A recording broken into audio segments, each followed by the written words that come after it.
Hello and very warm welcome to the Rise interview, 60 glorious minutes of multifaceted discussions where we speak to the newsmakers as well as ordinary people doing extraordinary things, and we feature the voices at the heart of the stories. I am Christian Nogodo. Thanks so very much for joining us. Coming up in the next hour, Nigeria's President Muhammadu Buhari has presented the budget for sustainable growth and job creation to the National Assembly. The budget has an expected aggregate expenditure of 10.33 trillion naira, which amounts to about $45 billion. The president reported an underperformance of the 2019 budget due to the delay in its approval and the shortfall in revenue collection. This early presentation of the budget aims to return the nation to the January-December budget cycle. We'll be taking a critical look at the breakdown of the budget with our top-notch panel in a moment.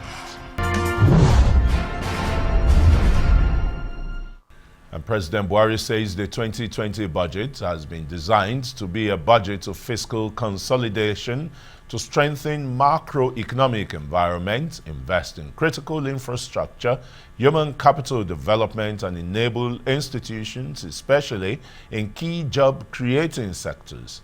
Let's take a look at this report. It's been tagged a budget of sustaining growth and job creation.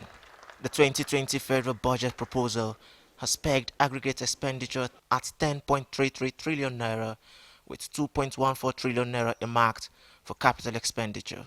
And close to the amount budgeted for capital expenditure is debt service. It's been estimated at 2.45 trillion naira.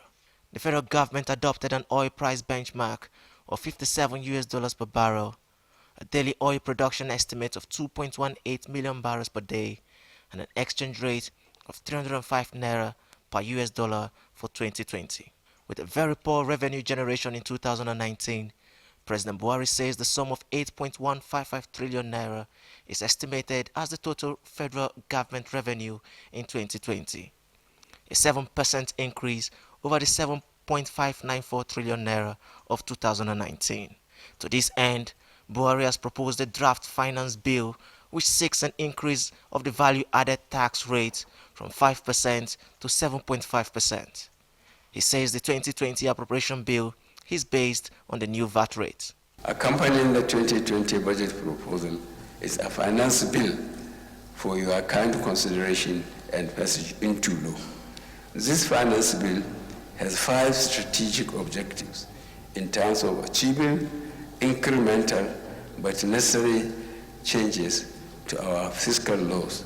These objectives are: A, promoting fiscal equity by mitigating instances of regressive taxation. B, reforming domestic tax laws to align with global best practices.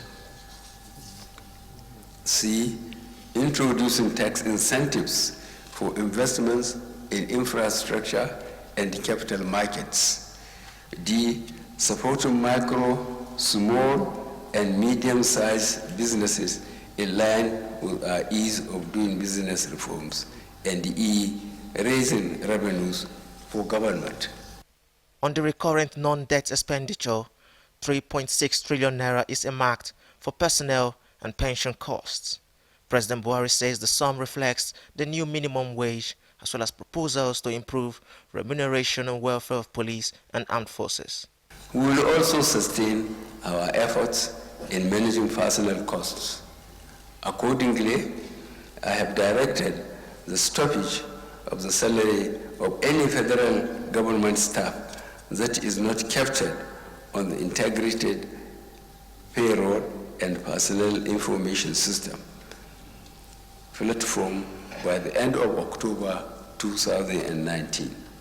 All agencies must obtain the necessary approvals before embarking on any fresh recruitment, and any contraventions of these directives shall attract severe sanctions. President Buhari says his administration is improving the implementation of the National Social Investment Program, which he says is already creating jobs. Our government remains committed to ensuring the equitable sharing of economic prosperity. Accordingly, we are revamping and improving the implementation of the National Social Investment Program through the newly created Ministry of Humanitarian Affairs, Disaster Management, and Social Development. With a likely return of a January to December budget cycle, it's expected that the 2020 budget will accelerate the pace of the nation's economic recovery and promote economic diversification, if only it will be fully implemented. And taking a look at the breakdown of the budget spending plan includes a value-added tax increase from 5% to 7.5%. And according to President Buhari, additional revenues will be used to fund health, education, and infrastructure. But the budget deficit is 2.8 trillion naira. In some key sectors, agriculture is allocated 83 billion naira, education 48 billion naira, with UBEG getting a statutory allocation of 112 billion naira.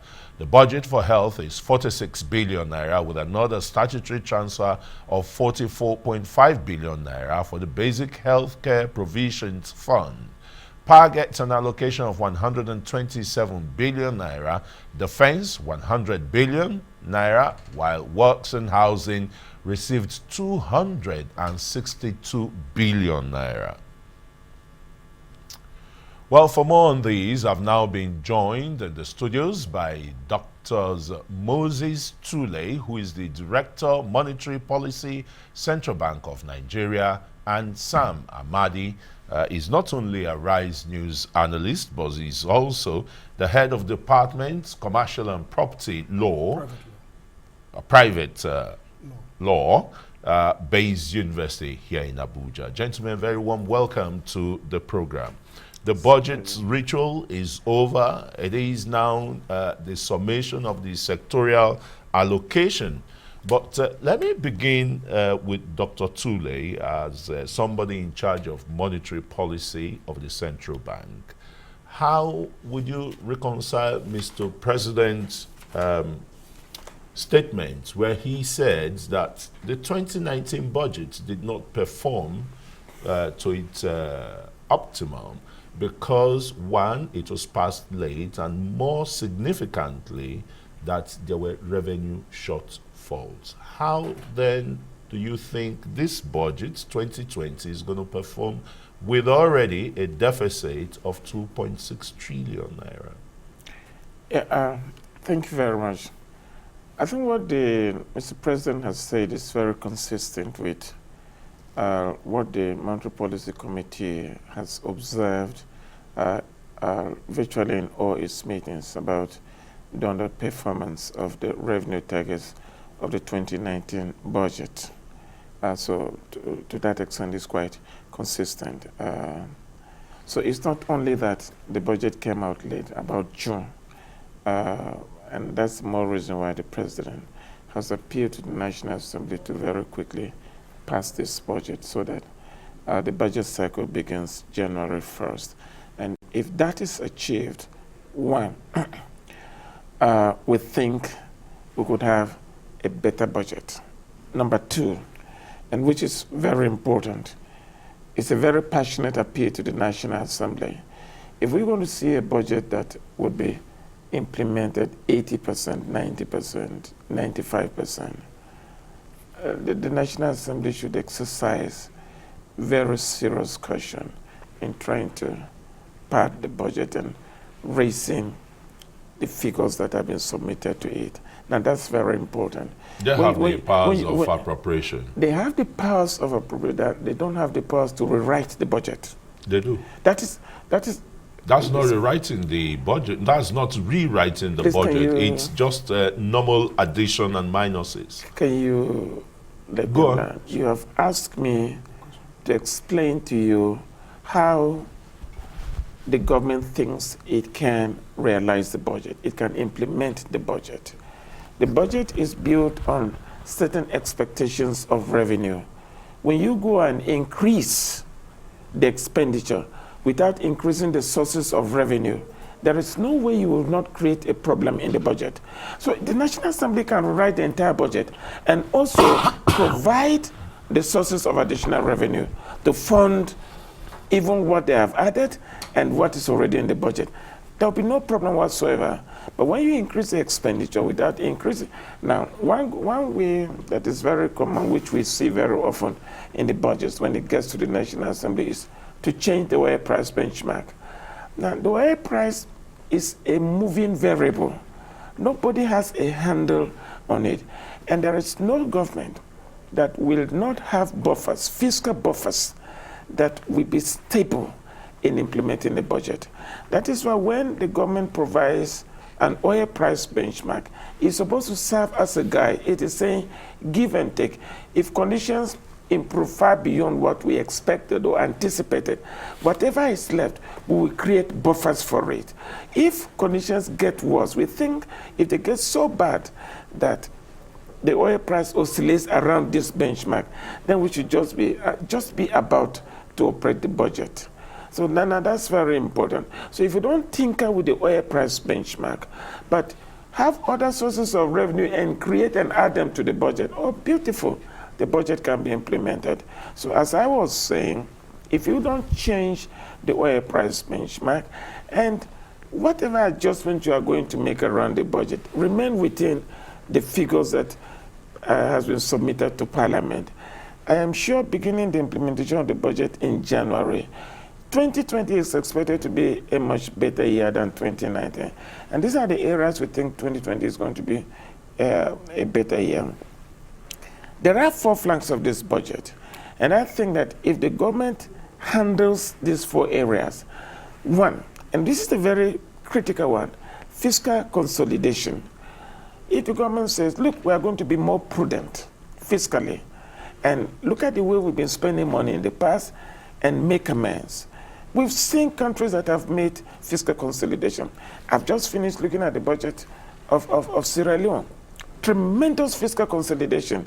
And the results are tremendous, are beautiful.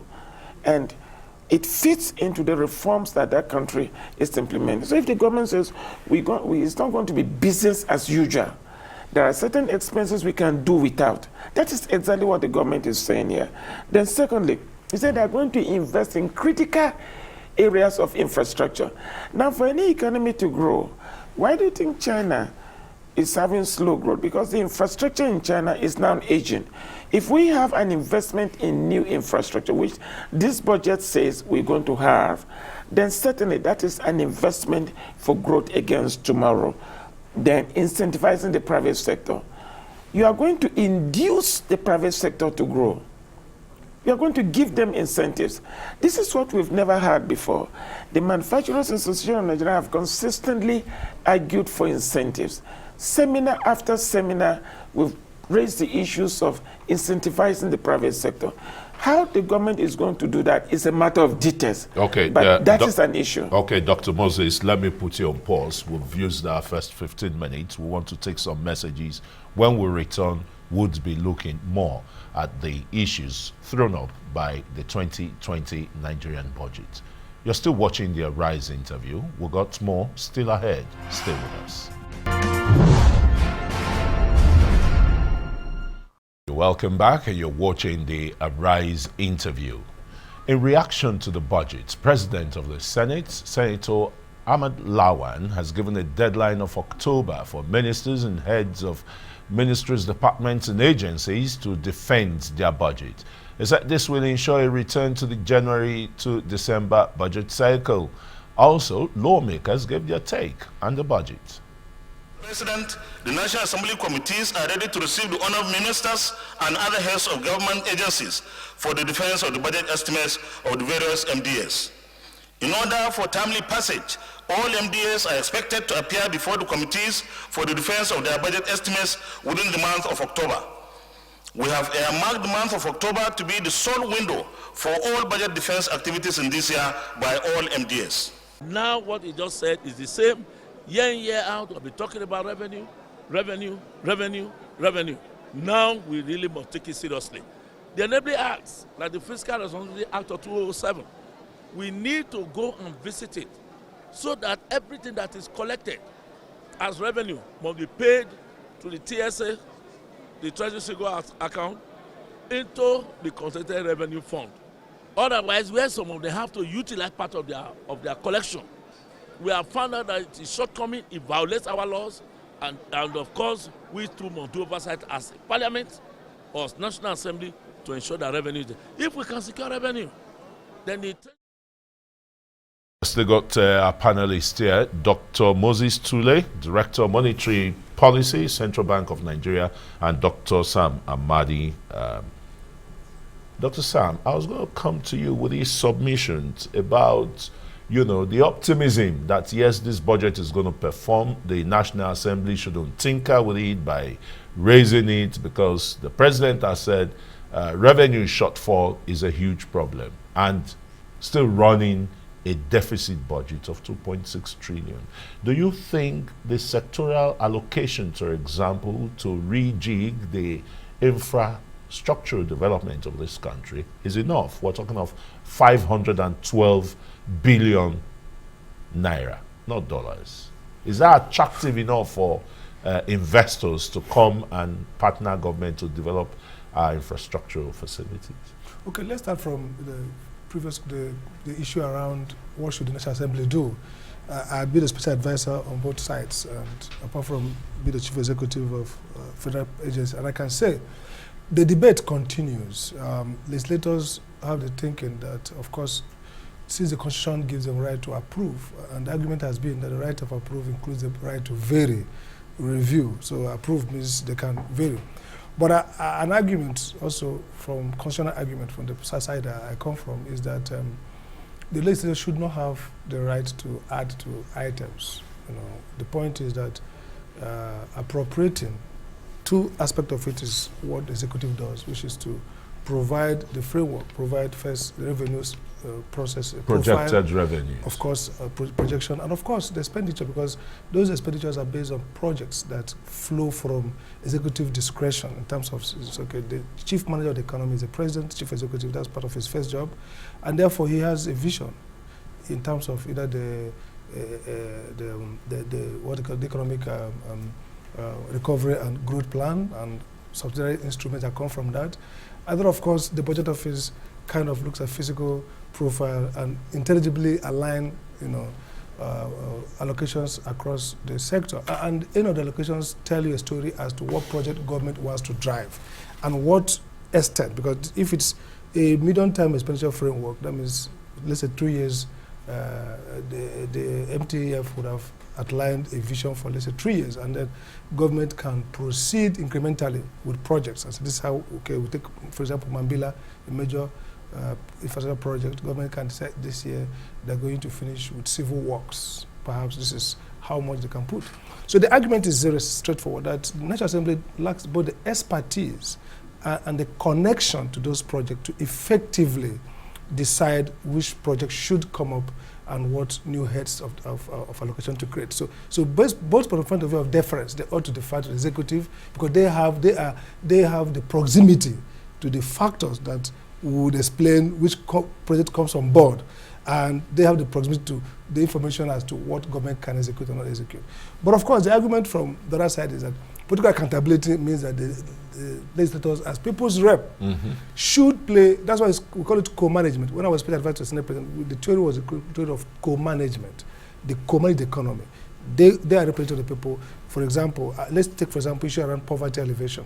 Now, you can discover that maybe reps may be more concerned with more investment in human capital development in terms of education, healthcare, or the drivers of welfare.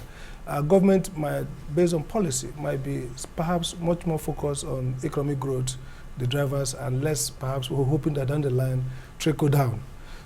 These gains can result in enhancement of, and these people want, for political reasons, quick action. So there can be a legitimate debate as to what should get government attention. But then I side with his view that it will be slightly irresponsible to just put in projects and not think about where the money is coming from. So I think we should, this National Assembly should defer to the executive in terms of the project I've set up. where there's genuine concern about, for example, issues around VAT, those are legal issues that you can say should, what is the VAT done in a way that you provide relief for the very poor? And I think part of what that law should provide is perhaps exemptions from key essentials that are consumed more by the vulnerable. So those are the kind of debate we want to see, but totally it's right. The issue about the infrastructure budget, I think, we shouldn't see what will make the game changer might not be how much money government puts on the table. It must actually be the quality of projects they are designed. This project design is critical here, and then project implementation. So, for example, in power, if the bottleneck is transmission, and you say you're going to spend, let's say, 50 billion transmission, and then what they're spending it for is personnel, or probably would have confidence in the contracting process, in the procurement process, even in the intelligibility of the projects you want to use to address that bottleneck, then it's not going to spare, in fact, it will not create the impact. So, yes, it's good to have a big budget, like this is reasonable. It's also more important to see the programs, to audit the capabilities and the direction of policy in those sectors. I think that would tell more about the outcome than just look at the numbers. Okay, thanks very much, Dr. Sam Amadi. Let me turn to you again, Dr. Tule.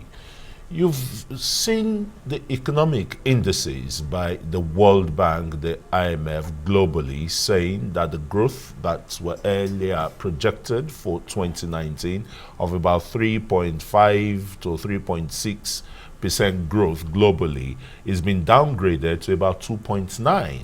And yet, Nigeria's president is very optimistic with this budget that we're going to have a GDP growth of 2.9%, when even the IMF and the World Bank are downgraded that GDP growth to about 1.9%, which we've never achieved. How feasible is this? What are the indices to show that, yes, we can really grow the economy? Yeah, thank you very much. I think let me start in terms of what the thrust of this budget is. One, government says they're going to reform the tax system. The reform of the tax system means you're going to improve the environment for doing business. That is expected to attract foreign direct investment. That's one. Secondly, if you invest in infrastructure, critical infrastructure, and you are efficient, as Dr. Amadi has said, in that investment, you create the capacity for the economy for higher productivity. Now, thirdly, the economy needs funding, resources, credit, and that's where I go to the recent policy by the central bank as a directive to the deposit money banks to increase their loan to deposit ratio to 60% to 65%. We are targeting 70%. What's the implication of that? When we started the implementation of that policy in 2 months, we were able to increase credit to the private sector, fresh new credit, by about 700 billion in 2 months.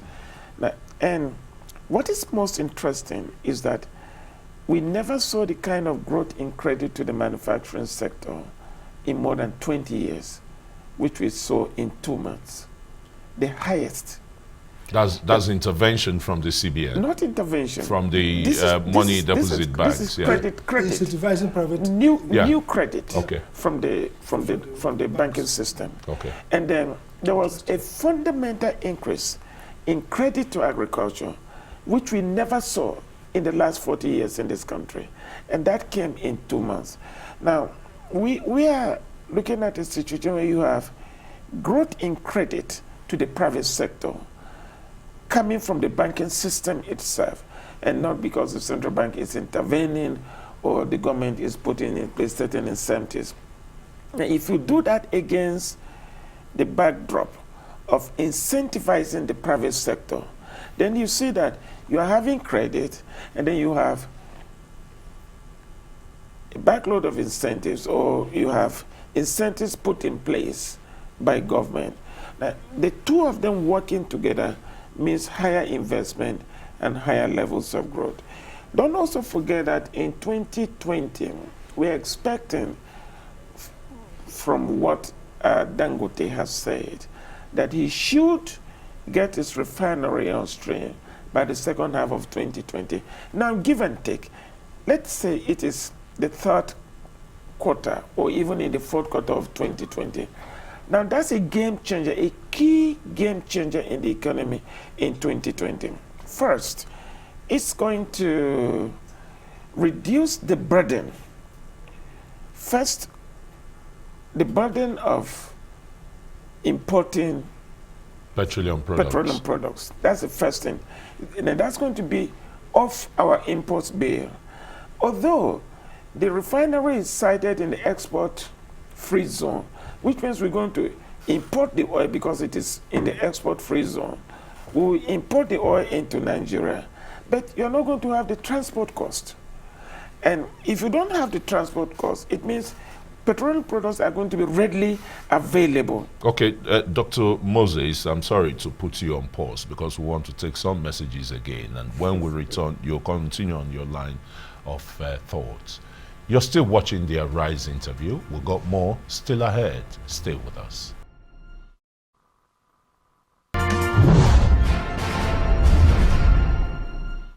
All right, so welcome back to the Arise interview, and I still have my guest here, Dr. Tule. You were making this up. You were building your points to, puncture the IMF, World Bank, economic growth downgrade. Not to puncture. Not to puncture. The economic downgrade by the IMF and the World Bank is based on several moving parts, and our expectations. They are built on moving parts again, but are based on fundamentals that are on ground. So we expect that there are global fragility, especially in the financial markets. There's soft monetary policy in the United States. In the Bank of Japan is having to inject more than 400 trillion yen into the economy over a 3-4 year period. The European Central Bank recently announced a 450 billion euro injection into the system. The Bank of England held monetary policy constant. So again, if you look at that soft regime of monetary policy, the implication is that you're having lower interest rate in the more advanced economies. Why then is our own interest rate high? Why? I will get to that. Cost of money? There is the possibility. Or cost of funds, there's rather. a possibility that there'll be capital reversal from those countries heading towards the major market economies. And Nigeria could be one of the destinations. Now, since you don't want me to answer the issue of growth, let me answer why interest rates are high here. Interest rates are market determined. And what are the issues that define the interest rate in an economy? The first thing is infrastructure. If the infrastructure is soft and solid on ground, there is no basis for banks to charge high interest rate. But here there are a lot of issues around infrastructure here. You're talking about the security infrastructure, you're talking about power, you're talking about a whole lot of issues, that determine interest rate, the cost of funds itself. And then inflation regime in the country. If inflation regime is so high and the monetary policy rate is so high, in order to contain that level of inflation, there's no way you have a regime of low interest rates. So when people come here and meet with you and keep saying the central bank should reduce interest rate, the central bank cannot reduce interest rate. Let me give you an example. Parliamentarians in Kenya 2 years ago passed a law in parliament capping interest rates in Kenya. They've gone back to reverse that law. Not in today's economy. Interest rates would eventually find their level the moment we improve on infrastructure in this country. The moment the cost of capital begins to come down, the moment inflation begins to come down. How would inflation come down? 51% of the items in the basket that we compute inflation in this country is food. So the moment we have huge supply of food and the prices of food drop, naturally inflation in Nigeria would drop because 51% of the items there are food. That's number one. Number two, the moment we begin to have high levels of foreign exchange outside oil, if we are not depending on the oil market to build our external reserves, but we are exporting a whole lot of other products, the stability will be very clear. The industrial sector will be up and doing, exporting, not looking at the oil market. There is no way interest rates will not come down in this country. But as long as those hindrances are there, there is nothing the central bank can do. The central bank cannot legislate interest rate, because three things we can't control. We cannot control the three of them simultaneously. We cannot have a hold on the exchange rate. Say, this is what the exchange rate must be. At the same time, have a hold on interest rate. Say, this is what it must be. And then say, okay, we are going to determine inflation, and this is what inflation must be. You cannot control those three things simultaneously. Okay. You can only control two. Okay, that's very fine. Dr. Amadi, let me come to you now. When you look at the budget and the president's determination to say they're going to, regenerate the infrastructural facilities, you'll be talking, the power sector, the Mambila, the transmission lines and the rest, so that power that is produced can get to consumers. And you'll be talking of, the rail system and the general improvement in the general transportation system. Do you think these incentives are enough to attract foreign direct investment, which we all know is, nosediving, or it's been zigzag in coming? Well, I think, like I said before, let's take the example issue around road infrastructure, transport sector, road rail, and others.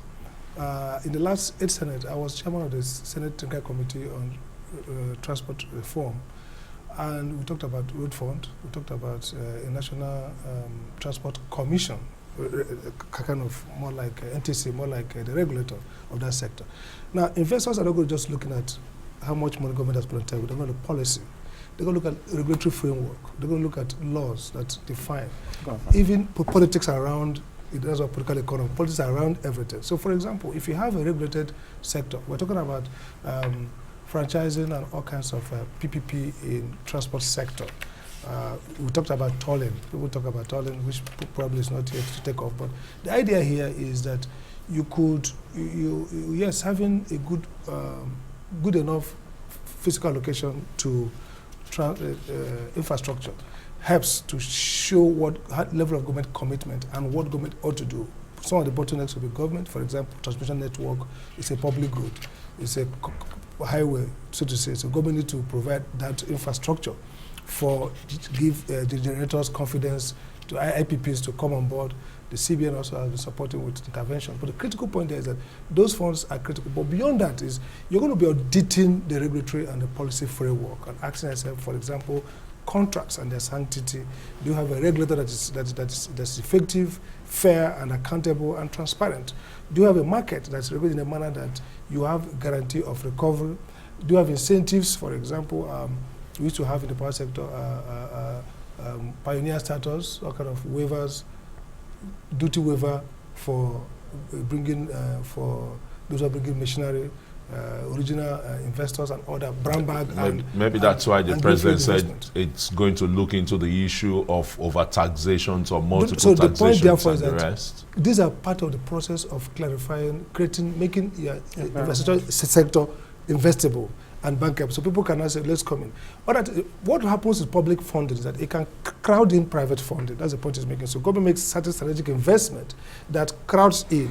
But there's some investment government can do that can crowd out, basically. So basically is that you have to be careful to do the things that you can do well, things that create kind of not just signaling, but also clear the path for investors to come. So I think that the focus of this government infrastructure is good enough. The investment, the allocation of funding, 500 something billion, you said. 512 billion, yeah. For three critical is also an improvement sectors. to what we used to have in the past. In fact, constantly, I think government has keep on improving allocation to infrastructure. especially power and road, which are critical to drive, for example, agriculture, all the things that CBN is doing. If you have farmers, if you focus only on big farmers, plantation farmers in big cities, you create the kind of things we have in Malaysia and elsewhere, where perhaps you have billionaires. But you've not created, you've not kind of pushed back wealth to household. But if you're able to improve road in rural areas, it's still peasantry in nature, no, the agriculture. No, the point they should move. No, the point I'm making Yeah. is that you can have big farmers in city, so they won't be affected much by road problem of road. They can actually put it back into their price. But think about small scale farmers in the rural area. Good roads help them to get to the market, and then you increase household income at the rural area, and of course increase purchasing, improve health, you improve well-being, you also improve commerciality in those areas. So I think that the idea of infrastructure shouldn't just be looking at the money around. It's also, don't forget, states have a role to play. State budgets also feed into infrastructure. Private sector. So what I want to see is the economic team developing, auditing the infrastructure sector in terms of their policies, in terms of interventions they are planning, to make sure not just that they align with government framework, but at the same time that are intelligible. I'll give you one example. I just spoke to NBA special section on public interest and environmental law, and I said, look, we don't have administrative, in the US we have what they call Administrative Procedure Act, that kind of streamline to all regulators, rulemaking procedure, what kind of notice, how do you make sure that those the people that are going to be affected are involved in that decision making. Now, in Nigeria, the sectors depend. CBN has its own rules, and probably they are way ahead because of the learning curve. But there are so many regulators that their rules are not good enough. The rules do not create transparency and accountability. Does not allow industry-based rulemaking, kind of, with peer review. So the question, therefore, is you need to develop administrative law codes that kind of efficient regulation, effective, as well as transparent and accountable. So when investors are looking at auditing whether to come to Nigeria, they're going to look at not just the budget allocation, they're going to look at all these soft and hard laws, regulations, policies, framework, and the parts around it. Is government reluctant to allow contracts? Is government, itchy to void contracts? Are politicians having their way in National Assembly, for example, and saying CBN or NCC should cancel these rules?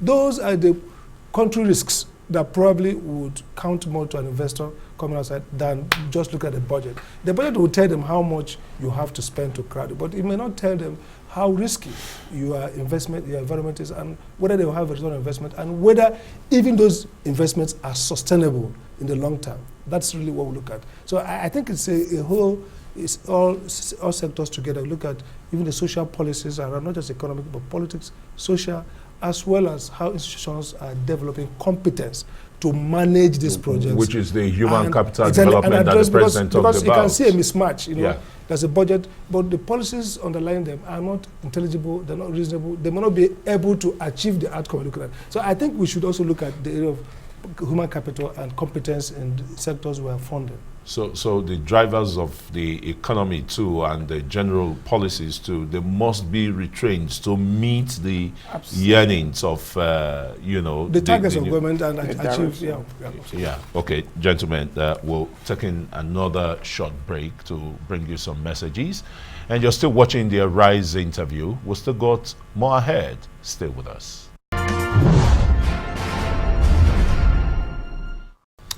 You're welcome back to the Arise interview. I still have the two gentlemen here with me, Doctors Moses Tule, who is the Director of Monetary Policy, Central Bank of Nigeria, and Sam Amadi, who is the Head of the Department, Commercial and Private Law-Based University in Abuja. I just want to let us quickly look at agriculture, where this government is hinged its priority is so much on, and believing that it's the vehicle, to engender real economic growth for the people and take people away from poverty. And yet just 83 billion naira is allocated to that sector. But in other climes, what you have driving economic growth is technology and the world of ICT. Ours is still like operating in something near the Stone Age, or just a little above the Stone Age. Tule? I know the CBN is really intervening in agriculture, right? The rice farmers, now you've moved into cotton and the rest. I don't know if you're doing anything in wheat, in sorghum, and other agricultural produces. Yeah, we are doing all that. And why did the Central Bank have to do that? We had to do that because looking at our impulse B for food security for the country first. So food security. If you look at the data globally, manufacturing all over the world has been dropping in terms of importance, on the scale of importance, in terms of contribution to GDP. Manufacturing has been dropping globally. But given the stage of development where we are, it's imperative that we address what's the issue first that is on the table, which is food. Food. It's only when somebody has food in his stomach that you can discuss any other thing with him. So first, that's the basis for why the Central Bank was intended. With all the arable and with land, that, the government thinks it can take at least 1 million people or 10 million people off the poverty line every year? Yeah, no. Somehow, one, that will provide food security for the country. And then with some little employment that is created around it. But that's not where the world is going. And Nigeria is not in isolation. It's a member of the Committee of Nations. We have our young people scattered across all universities on the face of the earth. And wherever Nigerian young people are in universities, they come tops. They're extremely, very brilliant young people. And if the world is heading to a digital economy, we can't afford to be left behind. One, in terms of the potential it possesses for high employment, the elasticity is extremely very high. It's as high as in agriculture, but even higher in terms of the quantum of returns. So a digital economy is it. Kenya has produced a document on Kenya's digital economy, and the government is pursuing that aggressively. We had the first Afro-Asian FinTech conference in Nairobi about 2 months ago, and just next month, BCAO in Dakar is organizing an African FinTech conference. Why are these banks doing this? The one in Nairobi was organized by the Central Bank of Kenya with the Monetary Authority of Singapore, and they signed a memorandum of understanding to work together on fintechs and the digital economy. Now, we can't afford to be left behind because of the capabilities that fintech has in completely transforming this economy and even transforming government revenues. Let's assume the kind of thing you have in Kenya, where, I mean, you have a framework for digital collection of taxes for virtually every kind of operation in the country. But you know, our name is not fully developed yet. I'm sure you probably don't have one, you know, now. So that's a huge setback. But if you look at the human capital that is available, you can't compare it to what is available in other African countries. We need to pay attention to this sector and develop it. It's critical. It's a very critical. It's a high employment, high elasticity employment generation sector. Okay, quickly, Dr. Amadi. I agree with him with the importance of digital economy, and when I was running for governorship primary, I talked about making IMO. A failed one, eh? A failed one, if you like. 98% literacy in order the economy. We have the capacity to even low-tech be perhaps at least make some contribution in low-tech with the kind of literacy, with even connected with our diaspora, where we have so many. That's what happened in India with Bangalore. But but the other thing is that the digital economy has a propensity to aggravate inequality, because that's part of the fears about digital economy. Especially Nigeria has high level of inequality. So as somebody who's concerned about poverty reduction, I would like us to focus on agriculture as well as digital technology, digital economy, and mainstream innovation in agriculture. But more than that, we should do two-level agriculture, not just innovation in kind of big plantation, but also look at how to free subsidiary local agriculture so that local land reforms. The value chains are not there. The value chains, no, you have to create it. That's why you have to. Do you know why it's important? Agriculture can return improvement in poverty level, raise people from poverty. It might not give them that kind of wealth. Then big agriculture can give the billionaires. So I want an economy that's articulated, where policy reaches down to the grassroots, and agriculture reform, cottage industries can do simultaneously. I agree with the digital economy, but if you do that alone, and so those who capture the gains are people like you. No, you can leverage technology to improve agriculture. So exactly. That's the point. Exactly. But don't look only at startups where people like you, smart guys, create billions, and then like Invictus Obi and others. Yeah. But these other left behind people are trapped.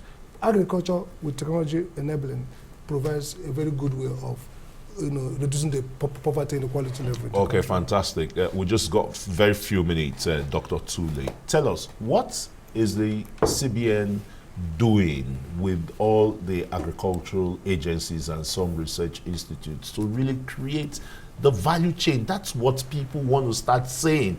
You go through the North Central Belt and you see wastages in produces like oranges, citruses. Where are the little cottages, that will employ 10 people, maybe from one village to the other? Cottage industries. Where are they? Critical. Sir, when you were discussing agriculture in this country a couple of years back, got very few minutes. Everybody was saying, we don't have finance. The central bank is providing the finance. I wish this question went to the Federal Ministry of Agriculture. What is the ministry doing? Absolutely. So the CBN. What is the ministry doing? Absolutely. The mandate of the central bank is not to promote agriculture. It's not for agriculture or to help build cottage industry. We have a Minister of Trade and Industries. We have a Minister of Agriculture. Good enough, they are new. Even Minister of Science and Technology. Exactly, they are new on that seat. This question goes to them, and Nigerians are waiting for them to deliver. Absolutely. If they don't deliver, the president is listening. Okay, he knows how to handle that. I think CBN has done. Yeah, we're definitely. Arise News is going to extend the invite to the Minister of Agriculture. Perfect. The Minister of Trade and Investment, and the rest. So let them come and tell us how they've keyed in to these CBN overhaul. Incentive structure. Yeah, the incentive structures and the rest. Yeah, Sam, we'll go in a minute and a half. I totally agree with you. I think the CBN has gone, in the past, we used to argue that the central banker should also get into the dirty business of enabling real sector. People said, no, but now the CBN, I think, is doing the right thing. And the industry absolutely. In doing the right thing, the CBN has not, injected money to help, how do you put it, re-energized the cashew industry, which is abundant in the lower savannah from the end of the southeast. Yeah, southeast, that's the lower savannah. Well, maybe they'll come back to it. Maybe they'll get to that gradually. The export potential is heavy there. No branding. You see, we started with rice. And there's been expansion to include several other crops that are of critical importance. Now, if cashew nut is of critical importance, I'm certainly sure that the central bank would want to encourage it. Maybe we need the advocacy to the CBN. That's the most all right, gentlemen, thanks so very much. Dr. Moses Tule is the Director of Monetary Policy, Central Bank of Nigeria. Of course, our own Dr. Sam Amadi, Head of Department, Commercial and Private Law, Bayes University, as well as a Rise News Analyst. Thanks for coming on the program. It's a pleasure, sir. Well, that's it for this edition of the Arise interview. Join us again for a fresh edition tomorrow. For me and the entire team here in Abuja, goodbye and thanks for watching.